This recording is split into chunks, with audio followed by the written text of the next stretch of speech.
A nossa mensagem hoje, o título dela é Admirando a Sabedoria da Cruz. Admirando a Sabedoria da Cruz. Meu querido irmão, o que te trouxe aqui hoje? Quem te trouxe aqui? Vamos ser bem sistemáticos nesse pensamento. Vamos ser bem realistas. Vamos ser menos religiosos em nossas respostas. E aí vamos pensar da seguinte maneira. Quem me trouxe aqui foi meu carro. Amém. O carro que eu comprei, financiado no banco. E que eu estou pagando com meu dinheiro, dinheiro do meu trabalho, que eu consegui com honestidade, com esforço. Emprego esse que eu consegui com muito estudo. Na faculdade que eu me preparei para entrar e estudei para terminar. Parece vazia essa resposta, né? Quem foi que te deu vida, saúde, inteligência para estudar? Quem te deu a oportunidade de concluir e achar esse emprego que hoje você tem? Quem te deu saúde para trabalhar e ganhar o dinheiro sem que o imprevisto viesse a tomar esse recurso que ajudou você a comprar esse carro que você veio hoje para cá? Quem te deu o alimento de hoje? Quem te deu as roupas? Será que você está vendo que para a mesma pergunta podem existir diversas interpretações e diversas respostas? Sendo que uma das respostas, ela considera a providência divina. E a outra resposta considera apenas a vida humana e o esforço pessoal. Dependendo do sistema de pensamento que você usar para responder essa simples pergunta, uma te leva a adorar o teu esforço pessoal e a outra te leva a adorar e ser grato ao Senhor. É exatamente sobre isso que a gente vai refletir hoje. Será que eu compreendo o que significa de verdade o que Jesus fez naquela cruz? Será que você entende o que de fato significa o que Jesus fez na cruz do Calvário ao derramar o seu sangue por você? Vamos abrir nossas Bíblias em 1 Coríntios, capítulo 1. 1 Coríntios, capítulo 1. Para nós entendermos um pouquinho o contexto de onde a gente veio e para onde a gente vai, nós vimos semana passada que o problema da igreja de Coríntios era que era uma igreja orgulhosa. Um dos problemas enfrentados por ela era o orgulho, era a vaidade, eram as divisões. E para então tratar esse problema, o apóstolo aborda a problemática, mostra que Cristo não está dividido, mostra que o que traz crescimento para a igreja é o Espírito de Deus, que nós precisamos fazer a obra de Deus usando os materiais de Deus, os recursos de Deus e o motivo de Deus. E ele mostra que então, para que possa sair dessa condição de divisão, dessa condição de orgulho, dessa condição de vaidade, é necessário nós olharmos para a sabedoria da cruz. Porque sem a sabedoria da cruz, nós não conseguiremos, de fato, reconhecer que o poder pertence unicamente ao Senhor. E por isso nós passamos a assumir para nós aquilo que pertence a Deus. E fazer uso do poder e da obra que pertence a Deus para benefício nosso, para vaidade nossa e para orgulho nosso. E isso é exatamente o oposto do que é a obra do Senhor Jesus na cruz. Nós vimos então, do capítulo 1, nós vimos uma parte que introduz a problemática, depois Paulo trabalha a superioridade da sabedoria da cruz, e depois Paulo retorna para dizer de fato onde deve estar as motivações do nosso coração e a maneira de trabalhar na obra do Senhor. É aqui então que o apóstolo Paulo faz o diagnóstico a respeito do coração orgulhoso. A partir do verso 18, nós temos o seguinte. Desculpa, perdi a concentração. Verso 17. Afinal, Cristo não me enviou para batizar, mas para pregar o Evangelho, não com sabedoria de palavra, para que não se anule a cruz de Cristo. Para a gente entender o contexto, é a partir desse ponto que o apóstolo então vai trabalhar a superioridade da cruz. Olha o verso 17, novamente. Afinal, Cristo não me enviou para batizar, mas para pregar o Evangelho, não com sabedoria de palavra, para que não se anule a cruz de Cristo. O ponto aqui é que o apóstolo Paulo deixa claro que a sabedoria humana anula a cruz de Cristo, porque essa sabedoria se apoia na força do braço humano e não na ação do poder de Deus. Por isso, então, o apóstolo Paulo pontua aqui: a pregação da palavra faz com que o poder de Deus seja apresentado, seja exaltado, e esse poder faz a obra de Deus acontecer. É por esse motivo, então, que o apóstolo Paulo vai mostrar que poder é esse que a cruz revela. Que sabedoria é essa que a cruz, então, nos apresenta. Verso 18 diz assim, do verso 18 ao 25, é quando ele vai fazer um diagnóstico. Ele vai diagnosticar os corações orgulhosos daqueles que não confiam no poder da cruz de Cristo. Verso 18 a 25 é onde Paulo ele vai declarar a superioridade desse poder, que foi escolhida por Deus para ser loucura e fraqueza. Os homens então olhariam para a cruz, considerariam fraqueza. Olharia para a cruz, consideraria loucura. Mas, na realidade, Deus escolheu que a cruz fosse sabedoria e poder de Deus. E dessa maneira, usando a sabedoria da cruz, ele destruiria toda confiança humana. Tudo aquilo que o homem pode fazer para confiar em seus sinais, em sua sabedoria, ou naquilo que ele escolhe como um caminho para Deus, ou como um caminho para uma vida melhor. O verso 18, então, Paulo vai declarar que esse poder é o poder de Deus, mas é loucura para os que se perdem. Olha o verso 18. Certamente, a palavra da cruz é loucura para os que se perdem, mas para nós que somos salvos, ela é poder de Deus. Irmãos, você pode pensar, você pode até dar um amém, você pode até concordar com isso, mas o fato não é uma concordância meramente teórica. Paulo faz essa afirmação no início do seu trabalho, de sua lógica, porque ele quer simplesmente afirmar aquilo que todo mundo que é crente sabe. O quê? A palavra da cruz é loucura para quem se perde, mas a palavra da cruz é poder de Deus para quem é salvo. E você pode dizer, amém, eu concordo com isso, eu creio nisso, mas a grande questão é, você vive sob a perspectiva dessa verdade? Porque a fé não é simplesmente você fazer afirmações teológicas. Porque afirmações teológicas, até um ateu pode fazer, se tiver um mínimo de conhecimento e decorar um único versículo bíblico. Mas o fato é que a sabedoria divina, ela não se revela em conhecimento teórico. A sabedoria divina se revela em manifestação do poder de Deus. Por isso, a cruz é o poder de Deus para aqueles que são salvos, porque a cruz transforma a vida das pessoas.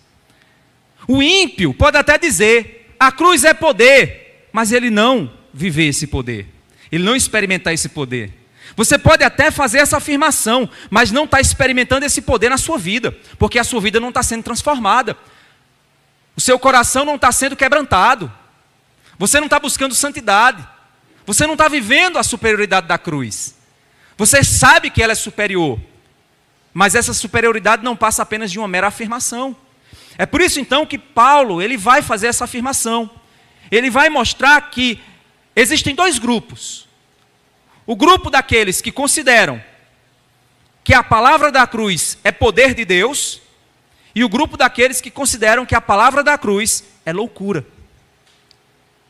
Pastor, é claro que eu estou no grupo dos que consideram a palavra o poder. Fica aqui até o fim da mensagem, que você vai perceber que muitas vezes as escolhas que você faz na sua vida revelam que você não crê nessa verdade. As escolhas que você faz na sua vida revelam que você simplesmente é um hipócrita. Que simplesmente você afirma crer, mas você não crê de verdade. Porque se crê, essa crença, que é poder de Deus, se revela em ações. É por isso que mais à frente o apóstolo Paulo vai dizer: eu não fui até vocês com sabedoria de palavras, mas com demonstrações de poder.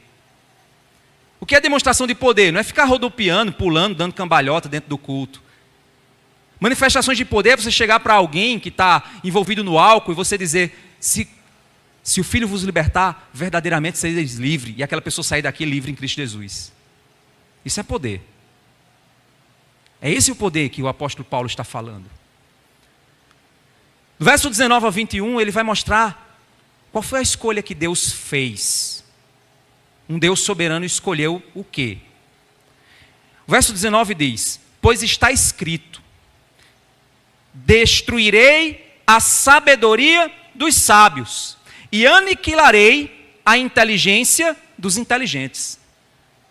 Paulo aqui ele está citando Isaías 29:14. Paulo está mostrando que a intenção de Deus foi sempre humilhar a capacidade orgulhosa humana. As torres de Babel humana sempre foram humilhadas por Deus. Os planos do coração enganoso humano sempre foram frustrados. Porque a tentativa do coração orgulhoso humano é provar para si mesmo que o seu problema não é pecado. O seu problema talvez é sua família, é sua esposa, é seu esposo. O seu problema é a igreja, o seu problema é o governo, o seu problema é a economia, o seu problema é qualquer outra coisa, mas não é você não. E o ser humano continua dizendo: o ser humano nasce bom, a sociedade é que o corrompe. E quem corrompeu a sociedade? Fica a pergunta. Sociedade, essa coisa, essa substância, é a sociedade que é má? Quem corrompeu essa sociedade má? O verso 20, então, Paulo vai citar 3 grupos de pensadores. Ele vai fazer um ataque direto agora a 3 grupos. Verso 20 ele vai dizer: onde está o sábio? Onde está o escriba? Onde está o questionador desse mundo? Não é fato que Deus tornou louca a sabedoria deste mundo? Ele está dizendo, para solucionar o problema humano. Cadê o sábio com a solução sábia dele? Cadê o escriba com a solução escriturística dele? Religiosa, legalista dele? E cadê o inquiridor deste século, o filósofo, com a resposta para o problema humano?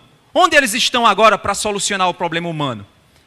É óbvio que Paulo está perguntando de maneira retórica, eles não estão em lugar nenhum, eles estão tentando.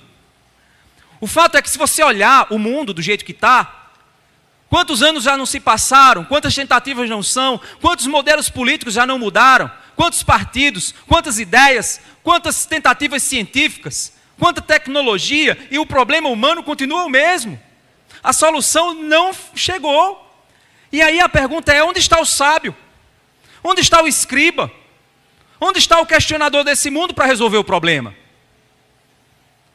Quando Paulo pergunta onde está o sábio, ele está falando sobre aqueles que na sua época eram vistos como mentes brilhantes, que sabiam muito da vida, eram gurus do saber para muitos.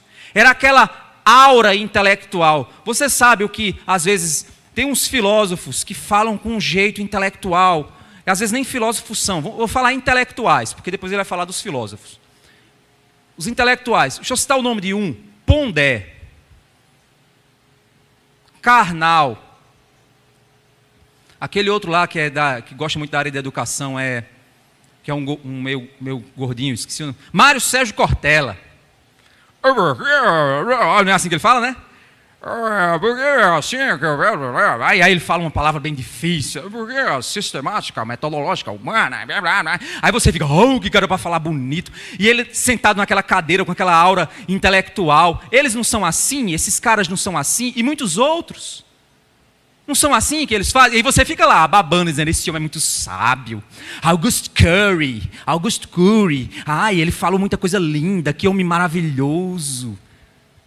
É a linguagem do amor. Eita, que é tudo... Ixi, o mundo está amando a linguagem do amor. O mundo descobriu a linguagem do amor, viu, gente? O mundo está pavoroso com isso aí. Hoje, temperamento transformado. No Tim LaHaye. O mundo está, ai, maravilha, que coisa linda, maravilhosa. Onde é que está o sábio? Ele não resolveu o problema, não resolve o problema e não vai resolver nunca.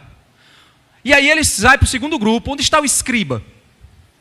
O escriba é o mestre da lei, que tem todas as respostas sobre as profecias, os sinais, os caminhos que agradam a Deus segundo as tradições judaicas e religiosas. É o cara que fabrica religioso. É o cara que mantém a tradição em pé. Onde está esse religioso que mantém as coisas funcionando na sua religião? Aqui era o escriba, que mantinha a engrenagem do judaísmo funcionando. Cadê ele? Não resolveu o problema. E aí ele vai terminar no terceiro grupo. Onde está o questionador desse mundo? O questionador desse mundo é um eufemismo para o filósofo. É o cara que questiona tudo. É o perguntador, é o cara que diz, ser ou não ser. Não, isso não é o filósofo, isso é Shakespeare, né? Só sei que nada sei, e o que eu sabia eu esqueci. Isso foi um acréscimo, viu? Só sei que nada sei. Fica ali olhando e pensando. É porque a vida... Onde está o questionador desse mundo? Aqui se refere ao filósofo daquela época. Lembrando que o filósofo, esse questionador, esse pensador, é hoje o cientista. Se vocês entenderem, toda a ciência humana é proveniente da filosofia grega. Todo o sistema de pensamento da ciência é proveniente do pensamento grego. Então, o filósofo era o cientista da época, era o pensador da época, que hoje se desdobrou em diversas ciências, diversos tipos de pensamentos. Onde estão essas figuras? Paulo começa a questionar. Cadê eles para resolver o problema humano? Eles não vão resolver. Cadê Freud? Cadê Marx? Weber? Cadê eles para resolver o problema? Não resolvem, não resolveram e nunca vão resolver. O 22 a 24, ele vai agora focar em dois grupos, que eram os dois principais grupos de disputa da época. Os judeus e os gregos. Ele diz o seguinte. Verso 21. Visto que na sabedoria de Deus, o mundo não conheceu por sua própria sabedoria. Deus achou por bem salvar os que creem por meio da loucura da pregação. Isso aqui, antes da gente passar para outro ponto, eu acabei esquecendo desse versículo aqui. Tem gente que interpreta esse versículo de uma maneira muito louca. Tem gente que diz assim, a loucura da pregação é porque aqueles pastores que pregam bem doido. E aí tem poder na pregação doida. Não tem nada a ver com isso, gente. Isso é uma distorção completa desse texto. Ele está falando da loucura da pregação porque, para o grego, falar da cruz era loucura. Que bicho doido falando que um morto ressuscitou e vai salvar a gente. Bate bem da bola não, esse crente. É esse pensamento. A loucura da cruz, a cruz é loucura para eles. E aí, o que o texto está dizendo no verso 21 é que visto que na sabedoria de Deus, o mundo não conheceu por sua própria sabedoria. Tem dois tipos de sabedoria. A sabedoria de Deus e a sabedoria do mundo. O que ele está dizendo é que o mundo não consegue chegar até Deus por meio de sua sabedoria. É como se o caminho de Deus fosse para cá e o caminho do mundo fosse para cá. É impossível chegar lá indo para lá. O mundo não vai chegar até Deus por meio de sua força própria, por meio do seu esforço pessoal, por meio de sua consciência, de sua sabedoria, de sua tecnologia. Não vai chegar. Por quê? O texto diz, Deus achou por bem salvar os que creem, por meio da loucura da pregação. Então Deus disse: eu vou escolher o meio pelo qual as pessoas serão salvas. Serão salvas pela cruz pregada, pela pregação da mensagem do Evangelho. A salvação fui eu que providenciei, não é o ser humano que vai conseguir por seu mérito, por sua capacidade, por seu esforço. E aí ele vai para esses dois grupos que eu falei para vocês. Ele diz no verso 22, porque os judeus pedem sinais, e os gregos buscam sabedoria, mas nós pregamos a Cristo crucificado, escândalo para os judeus e loucura para os gentios. Olha aí, o judeu, para crer, ele pede um sinal. O gentio, que é o grego, para crer, ele pede sabedoria. E aí ele diz, mas nós pregamos o Cristo crucificado, que o judeu considera escândalo. Por que o judeu considera escândalo? Porque existe uma lei no Antigo Testamento que diz que será amaldiçoado todo aquele que for pendurado no madeiro. Maldito será, amaldiçoado será, tornado maldito aquele que morrer de pendurado em uma madeira. Tem um texto lá no Antigo Testamento que afirma isso. Aí, Cristo, o nosso Rei, o nosso Senhor, o nosso Deus, morreu dependurado numa madeira. Aí o judeu diz, vocês creem num Deus maldito. Vocês creem num Messias amaldiçoado. Isso é um escândalo. É um escândalo dizer que Deus ficou maldito. Mas não foi isso que a cruz fez? Para que Cristo fosse feito justiça de Deus para nós, ele foi amaldiçoado numa cruz. Para que eu não fosse amaldiçoado, ele foi no meu lugar.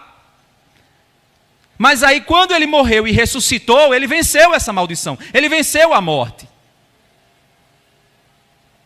Então o judeu encara isso e diz assim, é loucura, vocês creem num Deus maldito? Não, escândalo.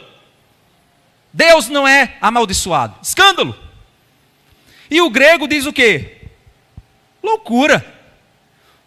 Um morto que volta à vida.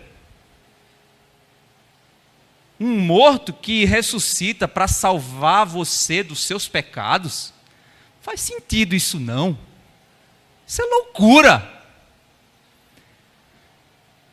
A cruz é interpretada por dois grandes grupos de maneiras distintas. Mas nós pregamos a Cristo crucificado. E aí você pode estar aí sentado olhando e dizendo, nós somos top, pastor. Mas é exatamente isso que eu quero dizer para você. Muitas vezes o seu estilo de vida revela que você não crê na loucura da pregação, nem no escândalo da cruz. Porque as decisões que você toma no seu dia a dia revelam se você é judeu ou se você é grego. Se você é paraibano, nordestino, profissional, político, segue uma linha ideológica. São as suas ações que vão revelar o que de fato você crê. Os judeus confiavam em sinais. Eles confiavam em sinais que eles podiam ler e ver que confirmava com as tradições deles ou as posições da nação de Deus. Eles escolhiam sinais e interpretavam sendo de Deus ou não. Na realidade, no fim das contas, os judeus pediam um sinal para que o sinal confirmasse o que eles queriam que fosse confirmado. O final era isso. Porque lá em Mateus capítulo 16, do verso 1 ao 4, Jesus diz assim, chegando-se os fariseus e os saduceus, para o tentarem, pediram-lhe que lhe mostrasse algum sinal do céu. Mas ele respondendo disse-lhes, quando é chegada a tarde, dizeis, haverá um bom tempo, porque o céu está rubro. Pela manhã, hoje haverá tempestade, porque o céu está de um vermelho sombrio. Hipócritas, vocês sabem discernir a face do céu e não conhecem os sinais dos tempos? Uma geração má e adúltera pede um sinal, e nenhum sinal lhes será dado, senão o sinal do profeta Jonas. E deixando-os, retirou-se. O sinal do profeta Jonas foi aquele que foi para baixo foi para as profundezas por 3 dias e depois saiu pregando salvação e salvando uma nação. Esse é o sinal de Jonas, que Jesus fez isso.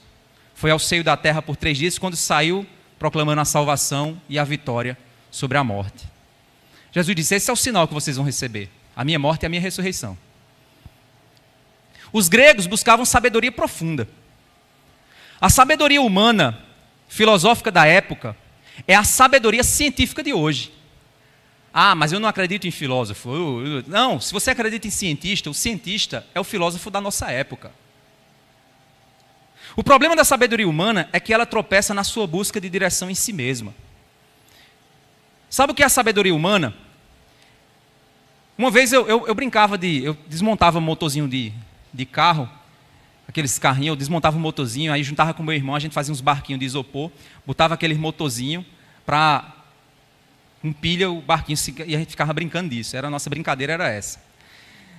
E uma vez eu tive a seguinte ideia: eu vou botar um barco à vela e vou então botar um motorzinho com um ventilador soprando a vela.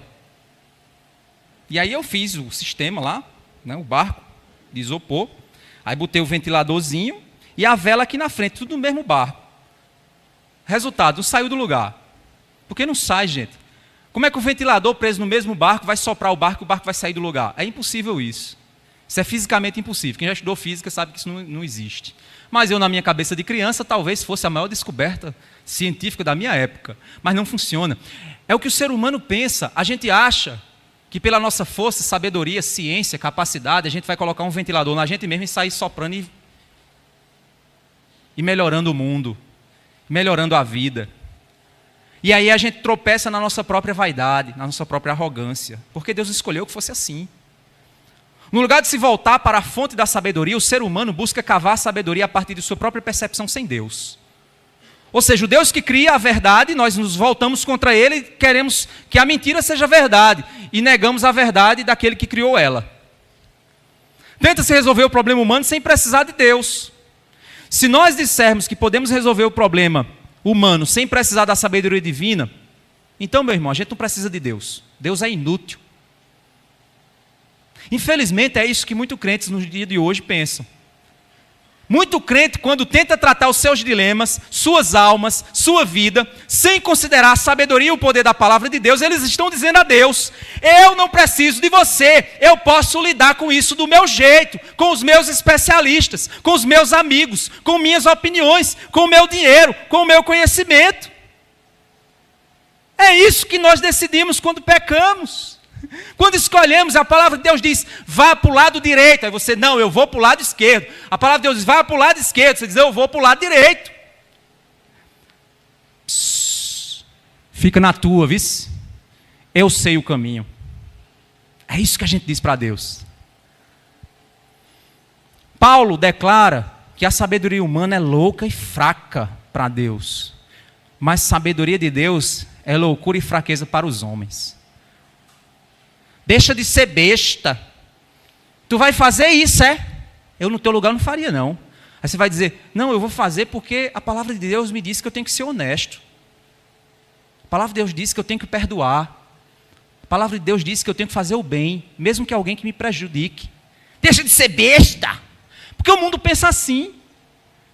O mundo pensa que é bobagem amar, perdoar, tratar o outro bem, ser honesto. Tudo isso é ser otário. Para o mundo é assim. Mas isso é poder de Deus. E muitas vezes nós vivemos assim, negando quem Deus é.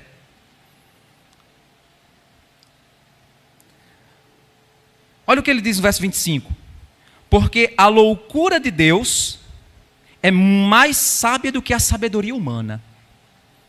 E a fraqueza de Deus é mais forte do que a força humana. O que o homem olha e diz: isso é fraqueza, é força. O que o homem diz: isso é força, é fraqueza. Certa vez no meu trabalho, uma pessoa, um funcionário meu, fez uma atitude que me desrespeitou na frente dos funcionários. A atitude que eu deveria ter tomado, segundo o padrão que alguns acreditavam, era que eu fosse truculento, ignorante e botasse o cara para fora. Eu fiz exatamente o inverso. Fui educado, amoroso e chamei ele para conversar. Resultado: o cara virou meu melhor amigo. esse chefe é muito otário, ele é muito besta. Vocês lembram quando a nossa igreja passou pelo que passou no passado? Chegaram para mim e disseram, bota na justiça e vamos reaver esse lugar. Não, a igreja vai morrer no ódio, a igreja vai morrer, não vamos fazer isso não, porque a igreja não veio para lutar por terreno, na justiça, a igreja veio para lutar por almas, e é isso que a gente vai fazer, restaurar essa igreja. Nos bastidores a gente escuta, é porque é um menino, ele é besta, é porque ele não tem coragem, porque se ele fosse homem mesmo, ele ia para o tribunal e a gente puxava a nossa igreja de volta. Pois é, legal, vai lá. Louvado seja Deus que a gente já comprou o nosso lugar, estamos caminhando, Deus vai nos fazer crescer. É a sabedoria de Deus, mas a gente acha que sabe, a gente quer seguir o padrão do mundo, e Deus tem o seu padrão. Deus tem sua sabedoria, Deus tem seu jeito de agir, e a gente tem que ter sensibilidade para ouvir Deus falar. E Ele fala por sua palavra. Os princípios estão ali, estabelecidos na palavra, mas nós não queremos a palavra de Deus, porque nós nos consideramos mais sábios do que Deus. Mas aí Deus diz, a tua sabedoria é fraqueza para mim, a tua força é fraca para mim. Mas no dia que tu chegar para mim, sem sabedoria e sem força, eu te dou a minha força e a minha sabedoria. E aí você vai fazer a diferença. Deus pode fazer todas as coisas segundo a sua vontade. Inclusive usar a sabedoria humana para curar. Deus pode usar a sabedoria humana para curar. Pode sim. Para ajudar, para transformar. Mas o problema básico da condição humana vem lá do Éden. Gênesis 3:5. A serpente disse, porque Deus sabe que, no dia em que você comer do fruto, os olhos de vocês se abrirão, e como Deus vocês serão conhecedores do bem e do mal. Uma criatura criada para provar das bênçãos da dependência de um Deus bom, busca autonomia e independência do Deus bom. Deus esse que o criou para ser igual a Ele e aproveitar como imagem e semelhança da bondade de Deus. Mas essa criatura quer buscar independência para tomar o lugar de Deus. A principal motivação de toda ciência pecaminosa humana é matar Deus. Provar para todos que não precisamos dele. É o espírito da Torre de Babel que permeia a humanidade. Podemos resolver do nosso jeito, do nosso modo, sem precisar de adorar mais ninguém, a não ser nós mesmos. No fim de tudo, é uma questão de adoração. Quem queremos exaltar quando a bondade e a alegria chegar? Queremos exaltar o Deus perfeito ou nosso esforço e sabedoria? Nós não queremos dever nada ao Criador, mas sim a nós mesmos. Não significa que não existe sabedoria na ciência humana. Há sim sabedoria na ciência humana. Mas Deus nos dá capacidade científica. Mas o problema é que no fim essa sabedoria que Deus deu é utilizada para se livrar de Deus. Isso não é possível, pois o problema básico humano só se resolve com a cruz. Quando a verdadeira ciência é usada, no fim, descobre que tudo começa e termina em Deus. E por isso, na história da humanidade, os maiores cientistas que já existiram não eram ateus, eram cristãos professos. Vá pesquisar para você descobrir. Uma ciência que lida com fatos acaba chegando à conclusão de que a verdade pertence a Deus e por isso o que Ele fez e disse no fim de tudo é verdade. E por isso nos resta adorar e viver de acordo com essa verdade que Ele falou. Deus não está frustrando o esforço humano pela verdade, mas Deus mostra que o esforço humano para a mentira sempre se provará inútil. Por mais que os pensadores de nossa época façam parecer verdade com o seu jeito difícil de falar, ou falem com intelectualidade, com uma cara, com um óculos diferenciado, mas no fim não passa de mentira, não passa de engano, e que não produz nada a não ser destruição. Hoje em dia, o que a nossa sociedade confia para tentar se livrar de Deus e de sua verdade? O que você confia para se livrar de Deus? Em que ou em quem você está confiando para deixar de esperar no Deus que te chamou, que te confrontou e que disse: muda? Ciência, política, medicina, prazer, tecnologia, essas coisas que ele confia, que a sociedade confia, não aponta apenas para o seu domínio, aponta para o seu ego, aponta para a força do seu braço, para a sua própria sabedoria, para a sua própria capacidade. Você quer encontrar a solução sozinho, sem depender de Deus. E nas últimas é que você vai orar, quando vê que não deu certo, tudo que você tentou. É assim que a gente é assim que a gente faz. Não são coisas que reduzem o poder da cruz, ou desconsideram a necessidade e a utilidade desse poder, da verdade do Evangelho que nos libertou. Toda ciência pode aliviar a dor da existência física nesse mundo, irmãos. É verdade. Quão bom seria um ar-condicionadozinho aqui, não era? Oh, que glória! Ciência, amém. Mas o ar-condicionado não me salva do meu pecado. O maior mal da humanidade não é o calor que está nesse tempo. O maior mal da humanidade é o seu pecado. A economia pode traçar estratégias e tornar o país o mais rico do mundo, com acesso à educação perfeita, alimentação. E o governo tornar o país o mais seguro, com crime zero. Por exemplo, o Japão é um dos países com a melhor economia, menor índice de crimes, maior taxa educacional e tecnológica, índice de qualidade de vida, mas possui uma das maiores taxas de suicídio do mundo. As pessoas estão se matando por ter tudo. A Europa, o berço do pensamento político do mundo, hoje é um caos econômico e social. Revoltas, esfacelamento de famílias, esfacelamento populacional, crime organizado por grupos ideológicos, revoltas. A França está só um lixo. Envelhecimento populacional tem destruído a força de trabalho porque as pessoas não querem mais ter filhos e ficam pedindo para a gente que faz menino, mandar menino para lá. Ou então os Estados Unidos, com a melhor economia do mundo, mas é a obesidade que tem se tornado uma das maiores preocupações de saúde pública. O povo tem tanta comida que está morrendo por tanto comer.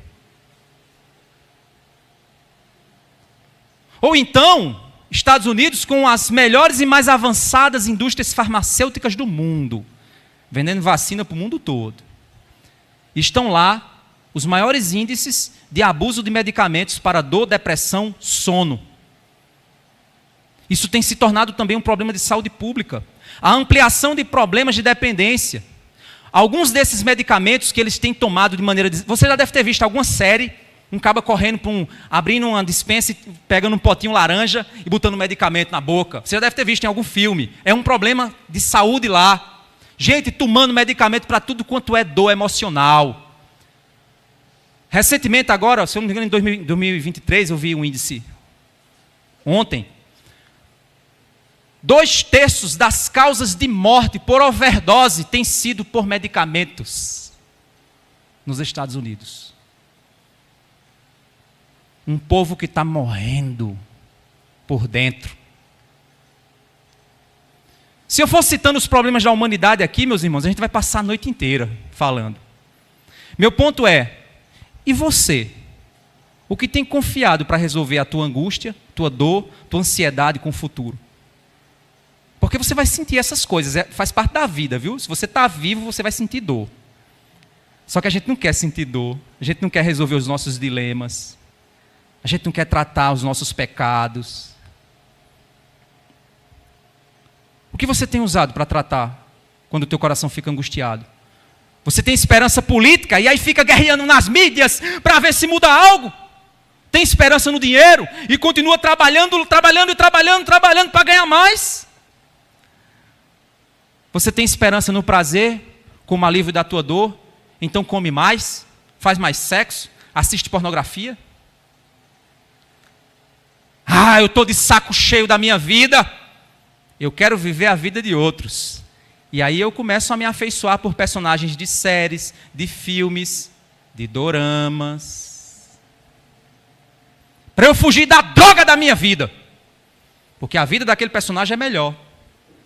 Para mim, enquanto eu estiver vendo ele feliz, eu estou feliz. O pastor José Bernardo, que trabalha muito com adolescentes da AME Evangelizar, ele relatou numa entrevista que eu fiz com ele, eu acho que ano passado, que ele teve que lidar com alguns casos de adolescentes que tentaram suicídio porque sua série preferida acabou. Foi cancelada. Isso é adoecimento mental. E aí eu disse, pastor, mas por quê? Porque o jovem, quando a série acaba, o jovem tem um sentimento de luto. Isso é verdade, gente. Quando uma série preferida minha acaba, eu fico com aquele sentimento, poxa, eu nem vou ter mais aquele amigo meu que eu assistia. Quem gosta de assistir filme sabe o que eu estou dizendo, de série, sabe? O sentimento é esse mesmo.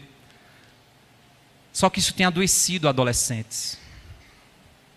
E aí, quais são as suas esperanças? Onde está a tua busca por alívio da tua dor? Medicamento para dormir? Para ansiedade? Depressão? Cuidado com aquele potinho laranja, viu? Que aqui não é daquela cor, não. Pode ter até uma embalagem bonita. Mas aquilo pode estar revelando o teu coração. E aqui eu quero abrir um parêntese importante, porque eu sei que esse é um tema delicado. Eu creio que estamos vivendo, irmãos, um problema silencioso e que um dia vai explodir no nosso país. Dependência de medicamentos para alívio emocional. Olha o que eu vou dizer para você agora. A irresponsabilidade de médicos que não amam você, querem criar dependência para ficar recebendo dinheirinho todo mês, você indo lá. E ele, tome mais, tome mais, tome mais. E você escravizando o seu coração e ficando dependente disso. Sempre que essas pessoas me procuram para aconselhamento, eu digo assim, faça exame médico, mas faça exame com um médico responsável. Ele pode até te medicar, mas ele vai dizer isso aqui para tirar a tua crise, mas depois a gente vai trabalhar para que o teu coração não fique dependente disso. A gente vai remover isso de você. Mas tem uns hoje que nem olha para a tua cara. Toma isso aqui e vê se resolve. É ou não é? É. Que eu não estou falando mentira, não. Pode sair perguntando que alguém aqui já deve ter passado por essa experiência, algum familiar seu passou por essa experiência. Tome isso aí, vê se resolve. E aí você toma e fala, eita, fiquei me sentindo melhor. Está dopado. Aí depois o coração piora de novo. A emoção não é tratada. O pecado não é tratado. O perdão não é entregue a quem precisa se perdoar. O relacionamento não é restaurado. A vida não é transformada. A confiança em Deus não é tratada. O medo bate a porta, a ansiedade bate a porta. Que fazem parte da condição humana. Aí você faz, eita, estou me sentindo ainda pior. Aumenta a dose. Ai, agora eu estou melhor. Ah, o medicamento me ajuda. Não. Ele te auxilia por um tempo. Mas como toda idolatria, ele depois te arrasta e te derruba. Onde está o escriba? Onde está o sábio? Onde está Freud? Onde estão esses caras? Quantas pessoas hoje não têm sido vítima de uma ciência má, que o diabo tem usado para gerar dependência e aprisionamento na luta contra a dor da alma? Quantas pessoas hoje não estão destruindo o seu organismo com medicamentos que vão gerar danos, que vai precisar de mais medicamentos e assim vai. Não estou dizendo que alguns desses medicamentos não têm o seu lugar, mas estamos jogando a fé que deveria estar na cruz para tratar a alma em comprimidos que prometem aliviar a nossa dor. Pessoas com enfermidades físicas reais E aí deixa eu explicar como é que funciona. Vamos lá. O nosso organismo, nosso corpo, ele tem uma química. Essa química do nosso organismo faz o nosso organismo funcionar. Se a química do meu organismo desregular, o funcionamento do meu corpo também desregula. O meu coração vai bater mais acelerado, menos acelerado, eu vou querer desmaiar ou não. É química. O meu cérebro, que é o órgão do pensamento, é afetado pela química do meu organismo. Então, se eu tiver com um problema no meu rim, que não está filtrando direito, e aí minhas taxas sanguíneas estão alteradas, ou meus hormônios de alguma forma, minha tireoide, não sei, eu não sou médico, eu estou falando aqui de conhecimento do pouco que eu sei. Isso vai desregular o funcionamento do meu cérebro e vai afetar o meu pensamento. Só que o meu cérebro, ele é um órgão físico, mas também ele é um órgão espiritual. É um mistério para a ciência o cérebro. E aí, na hora que eu estou com uma enfermidade física, o meu cérebro está alterado por causa da enfermidade física. E o meu pensamento está alterado, e eu passo a ficar mais ansioso, com mais medo e tal. Então, o que é que eu preciso fazer? Eu preciso ir na fonte do problema. Aí eu vou fazer exame médico. Eu vou para o endocrinologista. Eu vou para outros médicos que vão fazer exame para ver minhas taxas. Vai ver se eu estou me alimentando bem. Porque às vezes falta vitamina B12. Vitamina D. O cabo não fica no sol. Faltam nutrientes, má alimentação, só come coisa ruim, dorme na hora errada, trabalha feito um condenado, aí depois quer ter paz. Usa o corpo para o limite do adoecimento, aí depois a mente está alterada. No lugar de ir para a fonte para descobrir que é o corpo que está enfermo, que é algo que está alterado, é o sono, é a alimentação, é o sedentarismo. Aí faz o quê? Doutor, passa um remedinho para ver se eu trato. Vá fazer exame, vá verificar se tem alguma coisa errada no seu organismo, trate a fonte. É assim que funciona. Mas imagina que você fez exame e não tem nada. Fez exame de cabeça, tudo, para cima, para baixo, não tem nada no teu organismo, nada. Mas eu estou meio assim. Então é emocional. Coração, trate a sua alma. Não, mas eu acho que eu devo ter. Não. Se foi feito exame, não tem, você não tem, meu amigo. Vai conversar com alguém, vai falar com um crente. Vai tratar o coração, vai tratar uma coisa que talvez você não quer confessar. Vai reconhecer um erro que você não quer reconhecer. Vai pôr sua vida aos pés do Senhor. Porque se não tem nada biológico, só pode ser a tua alma. E aí depois você vai aparecer com úlcera, com dor muscular, com dor aqui e ali. Por quê? Porque teu cérebro vai adoecer teu corpo. É assim que funciona. Só que a gente não quer se humilhar. Eu sou forte. Eu não tenho pecado. Eu não faço nada errado com ninguém. Eu não tenho o que pedir perdão. Eu não tenho o que perdoar. Eu sou perfeito. Aí tome stories, mídias sociais. Eita, que vida perfeita. Mas está só se enganando. Aí quando chega em casa, que deita a cabeça no travesseiro, o pecado vem e diz: eu estou aqui para te perturbar. Doutor, me passa um remedinho. Você está vendo que é assim que a gente não confia na cruz?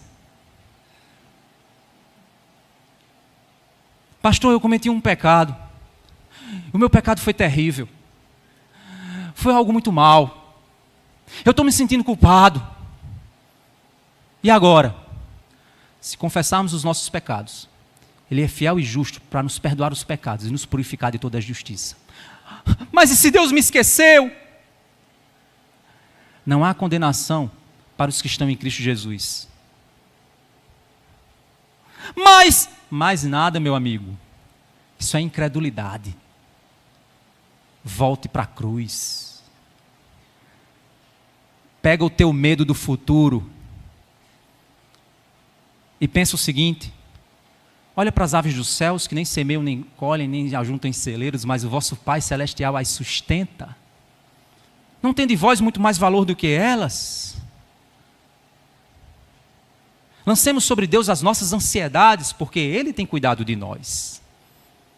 Então, na hora que a angústia bater, na hora que o medo bater, vai para aquele que pode alimentar a tua alma.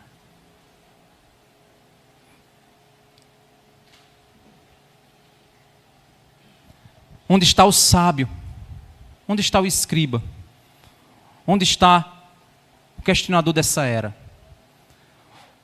O nosso corpo é cuidado pelo Senhor, que dá sabedoria econômica, médica, científica, tecnológica para os homens que acabam por aliviar algumas dores desse mundo caído.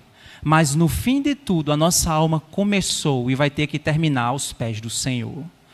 Pois tudo no fim vai levar a todo joelho se dobrar e toda língua confessar que Jesus é e sempre foi o Senhor de toda a economia, de toda a política, de toda a tecnologia, de toda a ciência, de toda a medicina. Pois a cruz vai deixar no chinelo toda a altivez e arrogância humana. Irmãos, eu já fiz aconselhamento bíblico de pessoas que estavam em crises emocionais profundas e estavam passando por problemas de medicamentos também muito sérios. E que os quadros foram revertidos numa velocidade que os próprios médicos ou psiquiatras ficaram assim, como? E a pessoa diz, foi Cristo. Espera aí, como é que você resolveu? Nessa velocidade toda, o que é que aconteceu? Aqui, ó. A loucura para o mundo. Mas é sabedoria de Deus. Isso é sabedoria para você? Porque se for, vai curar a tua alma. Se isso aqui diz para você que você tem que buscar a santidade, busque. Se isso aqui diz para você que, mulheres, se vocês estão usando roupa sensual, mude sua roupa, porque isso aqui ensina que é indecente isso. Homens, se vocês estão consumindo pornografia ou dando aquela velha olhadinha achando que não tem nada, isso aqui diz para você que isso vai adoecer tua alma. Isso aqui é sabedoria de Deus. E aí a gente está o quê? Fazendo pouco caso para o nosso pecado, a nossa alma que pertence a Deus sendo afligida pela nossa maldade, e para aliviar a nossa maldade, no lugar de confessarmos os nossos pecados e deixarmos os nossos pecados, nós vamos para os homens, para os sábios desse século e dizemos, eu estou tão aflito, toma um remedinho que passa. Não sou contra medicamento não, viu? De uso responsável, de uso médico, pelo amor de Deus. Espero que você tenha entendido bem, se não volta lá na mensagem e escuta de novo.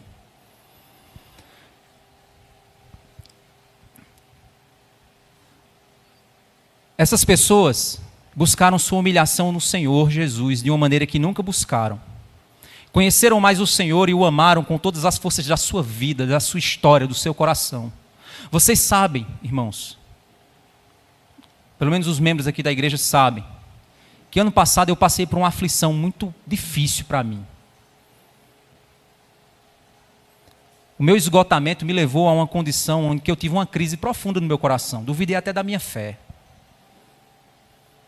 Eu nunca tinha tido na minha vida uma escuridão tão profunda como eu tive ano passado.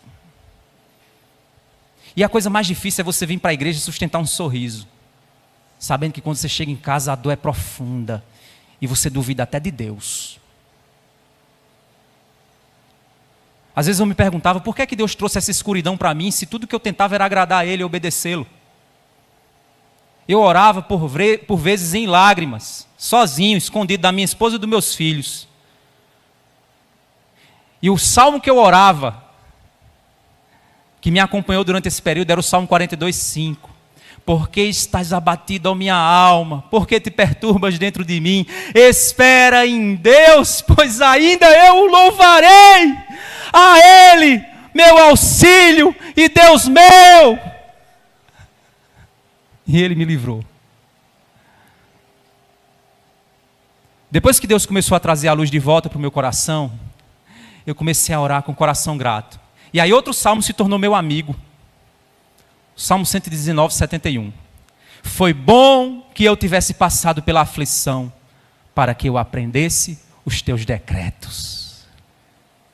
Nunca vi Deus como eu vi ano passado. Nunca amei mais o Senhor o quanto eu aprendi a amar quando eu saí da aflição.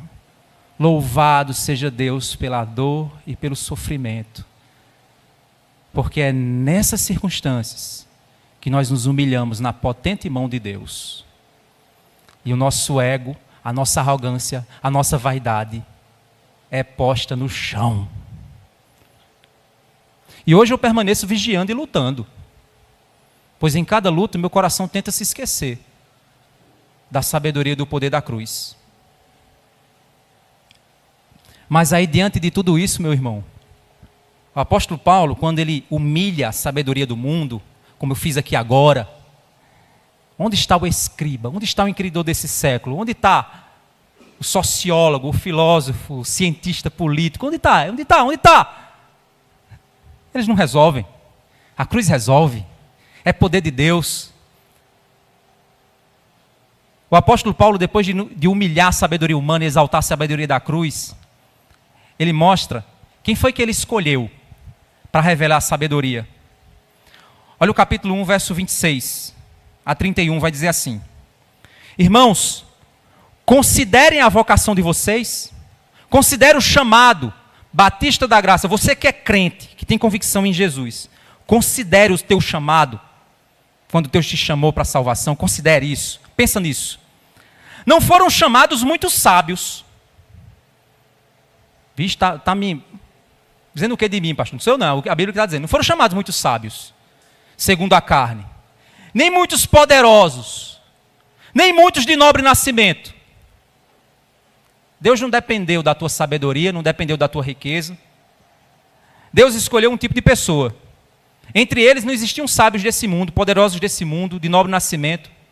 Sabe por quê? Porque a gente tem a tendência natural de escolher e dar valor aos cientistas desse mundo, aos poderosos, influentes e com posições especiais. Mas Jesus era iletrado.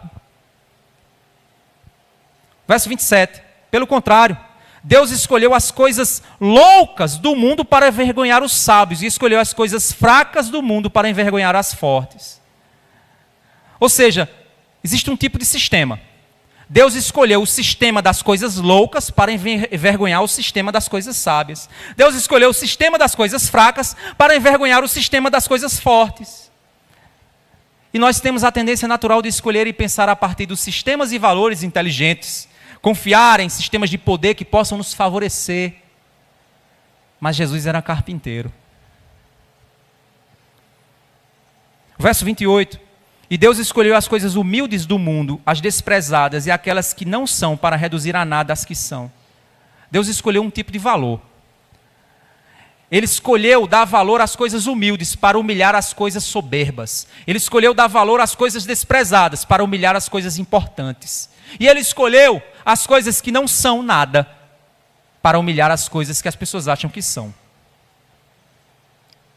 Porque nós temos a tendência de escolher valorizar o que é soberbo e que parece ostentação, com aparência de importância, que nos faz parecer alguém que os outros possam desejar ser.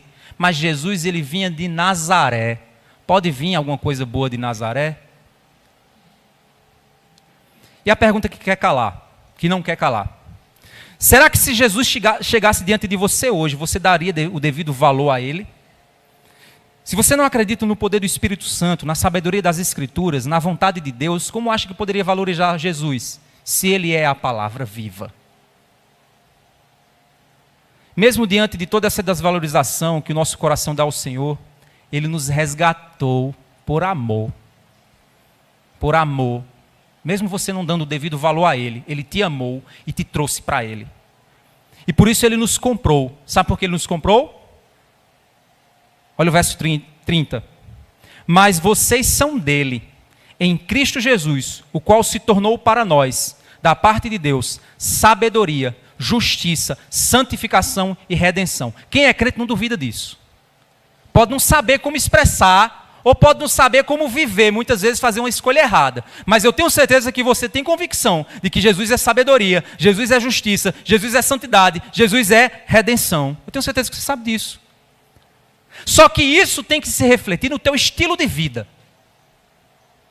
por isso que você está aqui, domingo após domingo, aprendendo a palavra, participando aí da futura escola dominical, vindo para reunião de homens, reunião de mulheres, reunião de oração. Sabe por que você participa dessas coisas? Para aprender a Bíblia. Sabe por que você precisa aprender a Bíblia? Para entender o que é que o Evangelho fez em você. Sabe por que você precisa aprender o que o Evangelho fez em você? Por causa do verso 31. Para que, como está escrito, aquele que se gloria, glorie-se no Senhor.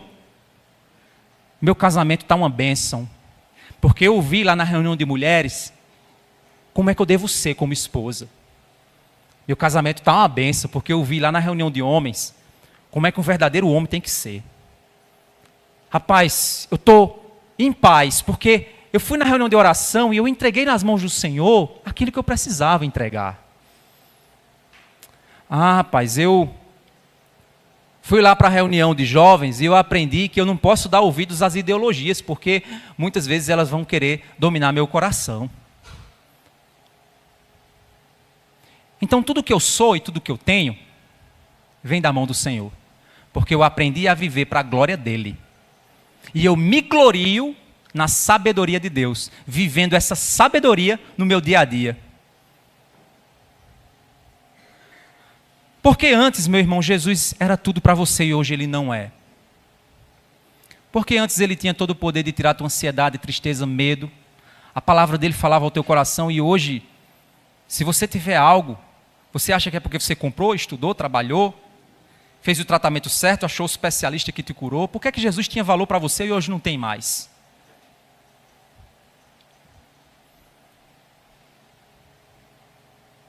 Esse texto nos ensina que Deus ele declara a superioridade da cruz ao escolher humilhar a confiança da sabedoria humana com o poder da pregação desta verdade, elegendo para a salvação aqueles que confiam e se gloriam na ação de Deus e não nos sistemas humanos de influência, sabedoria e poder. Será que o mundo e o espírito dessa época tem ganhado o teu coração? Tem tirado de você a compreensão do poder da cruz e do sangue derramado do Cordeiro de Deus? Quero aqui te chamar a reafirmar do teu coração esse poder. Clamar ao Senhor para te encher da sabedoria dEle. Pois Tiago diz que aquele que pede sabedoria, Deus dá. Peça sabedoria para conhecer a palavra de Deus, para aprender os caminhos do Senhor, para tratar a tua alma, tuas dores, tua ansiedade, teu medo. Eu quero finalizar aqui lendo um salmo para vocês. A gente vai fechar só com esse salmo. É o Salmo 37, do verso 1 ao 11. Diz assim: não se irrite por causa dos malfeitores, nem tenha inveja dos que praticam a iniquidade, pois em breve eles secarão como a relva e murcharão como a erva verde. Confie no Senhor, faça o bem, habite na terra, alimente-se da verdade, agrade-se do Senhor e Ele satisfará os desejos do seu coração. Entrega o seu caminho ao Senhor, confia nele e o mais Ele fará. Fará com que a sua justiça sobressaia como a luz e que o seu direito brilhe como o sol ao meio-dia.